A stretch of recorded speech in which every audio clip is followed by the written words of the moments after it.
तस्वीरें cyber city Gurugram के बादशाहपुर इलाके में स्थित मॉडल संस्कृति गर्ल्स स्कूल की आपको दिखाते हैं, जहां पर स्कूल का खुला मैदान एक गंदगी के ढेर में तब्दील हो चुका है। गंदगी के ढेर देखकर आप अंदाजा लगा सकते हैं कि देश का भविष्य इस स्कूल में किन हालात में पढ़ाई करता होगा। हालात ये है कि गंदगी से परेशान होकर छात्राएं स्कूल छोड़ने को मजबूर है। स्कूल में छात्राओं की संख्या 553 से घटकर 500 तक पहुंच गई है। स्कूल प्रबंधन की तरफ से कई बार नगर निगम के अधिकारियों ने गंदगी के अंबार की समस्या से अवगत करा की है, लेकिन सालों बीत जाने के बाद भी नगर निगम में इस कूड़े को ठिकाने लगाने का बंदोबस्त नहीं किया गया है। कोई समाधान नहीं निकला।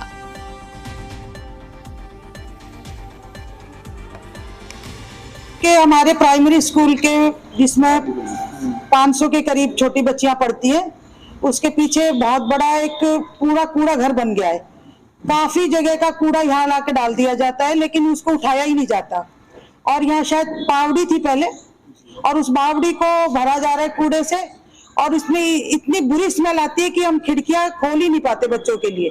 अब नए एडमिशन पे भी इसका फर्क पड़ेगा। अगर ये कूड़ा घर बन गया तो कोई भी पेरेंट यहाँ पर एडमिशन नहीं कराएगा।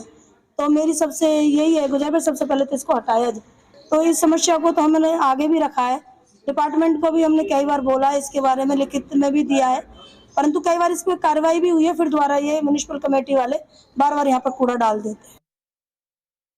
एक तरफ केंद्र सरकार स्वच्छ भारत और स्वस्थ भारत का नारा देती है, वहीं दूसरी तरफ साइबर सिटी गुरुग्राम की तस्वीरें कुछ और ही बयां कर रही हैं।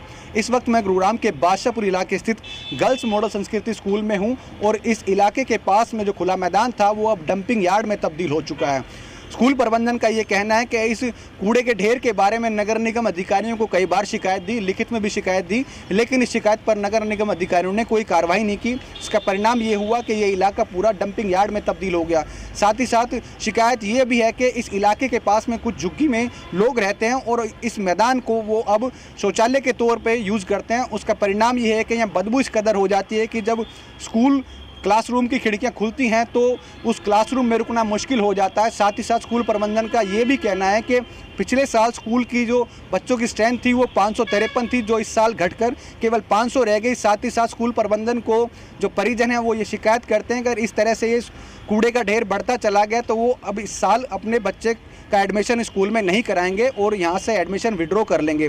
लेकिन हैरानी की बात यह है कि एक साल शिकायत को बीत जाने के बाद भी और कई बार शिकायत देने के बावजूद भी गुरुग्राम नगर निगम ने इस पर कार्रवाई नहीं की, और परिणाम ये है कि अब इस कूड़े के ढेर के पास में बच्चों को पढ़ना पड़ता है। देखना होगा कि नगर निगम गुरुग्राम इस पर क्या कार्रवाई करता है। गुरुग्राम से योगेश कुमार, जी मीडिया। और इस खबर पर ज्यादा जानकारी के लिए सीधे रुख कर लेते हैं गुरुग्राम से जी मीडिया संवाददाता योगेश का। योगेश, अभी हमने तस्वीरें देखी, बेहद ही गंभीर ये मामला है। देखिए, छात्राओं का ये स्कूल है, गर्ल्स स्कूल है, और इसी स्कूल के खुले मैदान में पूरा कूड़े का अंबार लगा हुआ है। यहां से जो लोग गुजर रहे हैं वो वहां से गुजर नहीं पाते, तो वहां पर बच्चियां कैसे पढ़ पाएंगी? आखिर क्या कर रहा है प्रशासन? नगर निगम का क्यों ध्यान इस ओर नहीं आया अभी तक? जी बिल्कुल, इस मैदान में बने हुए डंपिंग यार्ड के हालात देखकर साफ पता चलता है कि शायद इस समस्या को देखकर आंखें मूंदे बैठे हुआ नगर निगम कहीं ना कहीं ये दावे करता है कि स्वच्छ भारत और स्वच्छ भारत में वो हाथ बटोर रहे हैं, लेकिन इसको लेकर करोड़ों रुपए खर्च भी किए जाते हैं, लेकिन स्कूल के पास ये जो हालात है उस पर किसी की नजर नहीं जा रही है। और ऐसा नहीं है कि बहुत ही अंदरूनी इलाके में जो सोना एक्सप्रेस है उनकी सर्विस रोड के पास में ही स्कूल है, और मात्र 50 मीटर की दूरी पर सोना एक्सप्रेस से ये है, और वही सोना एक्सप्रेस है जो मुंबई एक्सप्रेस को कनेक्ट करता है। कुछ दिनों पहले केंद्र सरकार जिसका बखान कर रही थी, और उसी एक्सप्रेसवे के पास इस तरह के हालात है, तो कहीं ना कहीं सोचने वाली बात है और बहुत बड़ी निंदा की ये बात है। ना तो यहाँ पर स्थानीय पार्षद की नजर इस पर गई, और ना ही निगम प्रशासन की इस पर गई, और ना ही विधायक की गई। हालांकि अभी तक जो है आने वाले निगम चुनाव में सैकड़ों जो उम्मीदवार हैं वो खड़े हुए हैं और लाख दावे करते हैं कि प्रशासन के साथ मिलकर जनता को अच्छी मूलभूत सुविधाएं देगी, लेकिन इसके ऊपर किसी की नजर नहीं गई है। और उसका परिणाम ये है कि अब यहाँ से जो छात्राओं की संख्या है वो घटने लगी है। पिछले साल जो 553 थी वो इस साल घटकर केवल 500 रह गई है, और खुद प्रिंसिपल इस बात को स्वीकार रही है, और वो अपने कह रही है कि अब जो आने वाले सेशन में है, बहुत से परिजनों ने ये कह दिया है कि अब आने वाले सेशन में वो अपने बच्चे का एडमिशन नहीं कराएंगे। और सबसे बड़ा कारण जो है वो स्कूल के पास लगा गंदगी का ढेर है, और उनका ये भी कहना है कि पास में होने की वजह से स्कूल में एडमिशन कराया था।